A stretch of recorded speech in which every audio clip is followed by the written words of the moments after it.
బంగారాన్ని తయారు చేసేటప్పుడు బంగారాన్ని ఇనప సుత్తితో కొడతారు.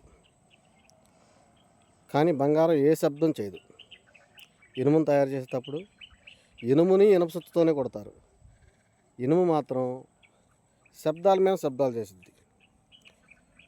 ఒకసారి బంగారం వచ్చి, బ్రో నిన్ను ఇనప సుత్తితోనే కొడుతున్నారు, నన్ను ఇనప సుత్తితోనే కొడుతున్నారు, ఎందుకు నువ్వు అట్లా శబ్దాలు చేస్తున్నావు అని చెప్పేసి ఇనుముని అడిగింది. అడిగినప్పుడు ఇనుము చెప్పిన మాట ఏంటంటే, నువ్వు బంగారం, కొట్టేది నిన్ను ఇనుము, నీకే బాధ అనిపించదు, దానికి నీకు సంబంధం లేదు. కానీ నన్ను కొట్టేది మాత్రం ఇనుమే. ఇనుము కొట్టినప్పుడు ఎంత బాధ అనిపించిద్దో అది నాకే తెలుసు అని జవాబిచ్చింది. కానీ ఈ జవాబులో అర్థం ఏంటంటే, మన అనుకున్న వాళ్ళు మనల్ని బాధ పెడితే ఎంత బాధ ఉంటుందో అది మనకు మాత్రమే తెలుసు. బయట వాళ్ళు బాధ పెడితే కాసేపట్లో మర్చిపోతాం. ఇదే వాస్తవం.